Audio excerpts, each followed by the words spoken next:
প্রধানমন্ত্রী চীন সফর সোলার প্যানেল বিষয়ে বড় চুক্তি হতে পারে বলে জানিয়েছেন জাতীয় সংসদের সরকারি দলের চিফ হুইপ নুরুল ইসলাম মনি। আজ গবেষণা সংস্থা সিপিডির আয়োজনে বাজেট এবং সৌর বিদ্যুৎ বিষয়ক সেমিনারে তিনি কথা জানান। সেমিনারে বক্তারা সৌর বিদ্যুতের ক্ষেত্রে পাকিস্তানের মডেল অনুসরণের পরামর্শ দিলেন। গোলাম কাদের রবু রিপোর্ট দেখুন। বিদ্যুৎ সংকট এবং লোডশেডিংয়ের চাপে কয়েক বছর আগে পাকিস্তানের সাধারণ মানুষ সরকারি উদ্যোগ ছাড়াই বেছে নেয় সৌরবিদ্যুৎ। চীন থেকে তারা সস্তায় আনে প্যানেল। 2026-এ দেশটির সৌর বিদ্যুৎ উৎপাদন ক্ষমতা 50,000 মেগাওয়াটেরও বেশি। পাশাপাশি তেল গ্যাস আমদানি কমিয়ে খরচ বাঁচিয়েছে $12 বিলিয়ন বেশি। পাকিস্তানের এই মডেল অনুসরণের পরামর্শ এলো সিপিডির এক সেমিনারে। বক্তারা জানান, বিদ্যুতের উৎপাদন এবং বিপণনে খরচ বাড়ছে। এর বিপরীতে ভালো বিকল্প হতে পারে সৌরবিদ্যুৎ। যে জিনিসটা অলরেডি ক্লিয়ার মেসেজ সবার কাছে যে আমাদের নবায়নযোগ্য জ্বালানিতে যেতে হবে, সোলারে আমরা যাব, এর জন্য সবাই পজিটিভ, কিন্তু জায়গাগুলোতে আমরা ক্লিয়ার করছি না। যেমন আমরা এই ট্যাক্সেশনে এখনও একটা কিন্তু লাগিয়ে রাখছি।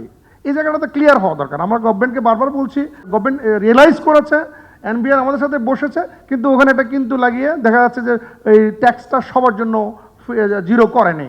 এই জায়গাটা করা দরকার।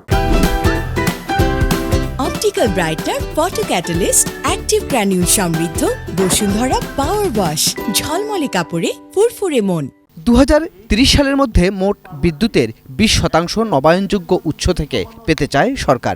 বিশেষজ্ঞরা পরামর্শ দিলেন, সোলার প্যানেলের যন্ত্রাংশ আমদানিতে শুল্ক তুলে দিলে খরচ কমবে 40 থেকে 50%।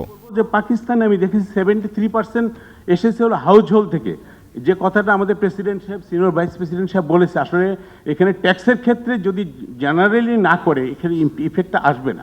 অনুষ্ঠানে জাতীয় সংসদের চিফ হুইপ নুরুল ইসলাম মনি জানান, চীন সফরে রয়েছেন প্রধানমন্ত্রী। সেখানে সোলার এবং নবায়নযোগ্য জ্বালানি নিয়ে দুদেশের মধ্যে হতে পারে চুক্তিও। এখনো ডিসিশন হয়নি, আপনি দেখবেন বড় চুক্তি হবে আমাদের এই সোলার ব্যাপারটা নিয়ে, ইনশাআল্লাহ আমরা প্রত্যাশা করি। এবং সেটা হবে এই জন্য যে বাংলাদেশের মানুষকে বাঁচাবার প্রশ্নে তার কোনো রকমের ছাড় নেই। নিরলস পরিশ্রম করছেন এবং নিরলস কাজ করেছেন। তার আশা, এই চুক্তির প্রভাব পড়বে সৌর প্যানেলের দাম এবং ব্যবহারে। বিদ্যুৎ সংকটের সমাধানে এটি যোগ করতে পারে নতুন মাত্রাও। সাধারণ মানুষ, গণমানুষ যাতে উপকৃত হয়। গোলাম কাদের রবু, এটিএন নিউজ, ঢাকা।